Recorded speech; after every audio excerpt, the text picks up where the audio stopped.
Ducati just dropped their wildest creation yet, the new Panigale V4R. They are calling it the ultimate superbike you can actually buy.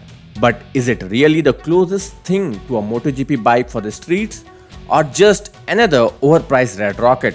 Stick around because I will break down the 9 game-changing features that makes this bike insane, and 1 or 2 things that might surprise you. Let's start with aerodynamics, because it's where the V4R flexes its MotoGP DNA.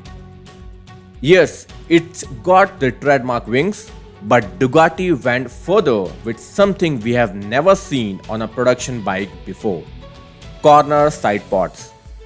This generates a ground effect at high lean angles, giving more grip and faster corner exits.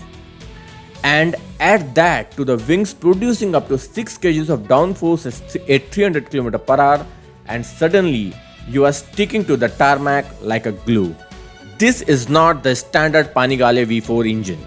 It's a 998cc Desmosedici Stradale, downsized from World Superbike rules but revving all the way to 16,000 rpm. This gives you 218 horsepower while still being Euro Plus 5 compliant. Swap on Ducati race exhaust and you are looking at 235 horsepower, or 239 if you use their MotoGP spec oil. This V4R uses a race-styled gearbox where neutral sits below the first to make those 1-2 shifts really quicker, smoother and less risky in race situations. Worried about hitting the neutral mid-corner? Ducati thought of that too. There is a neutral lock lever, just like on MotoGP bikes. That's factory rider vibe right there. Performance is one thing, but if you are dead tired after 2 laps, it's pointless. Ducati slimmed down the tank, seat and packs by 10 mm to make it easier to tuck in and move around.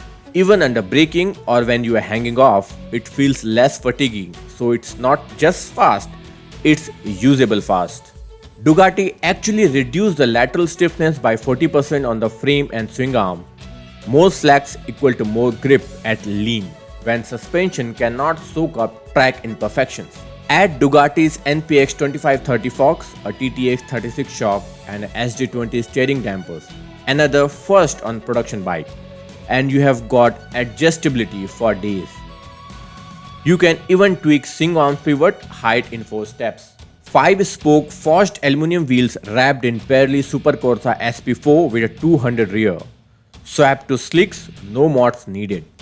Ducati slapped a Brembo Stylema R caliper with 330mm disc, not just for power but better heat dissipation for constant braking at the limit.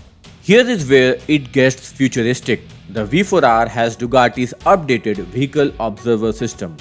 Think of it as an algorithm that constantly reads forces on the bike, predicting grip, slide and braking to fine-tune rider adds. You can even get a grip meter on the dash, showing how much grip you still have in real time. Basically, the bike is telling you, hey, you can go faster if you dare. But here is the catch. The V4R costs $49,000, a fortune, yes, but Ducati's standard, it's not that insane. The Panigale V4 Lamborghini was around $83,000. World Superbike homologation rules cap it to roughly $47,000 anyway. And of course, Ducati's accessories catalog can easily push that higher with carbon wheels, data logger and Race Pro softwares. So, is this the ultimate superbike you can buy? Honestly, it's about as close as us mortal will go to MotoGP tech on the road. But here's the real question. Would you drop nearly $47,000 on a track weapon, or would you stick with something more modded and still have fun? Personally, I think the new Kawasaki Z900 still holds its own. But yes, it's just me, the kind of thing I enjoy. I would like to hear from you. Would you take the V4R over its rivals, or is Ducati just flexing? Drop your comments down below. And if you enjoyed this deep dive, stick around for more adventurous reviews right here on Ride Faction, because the ride never ends.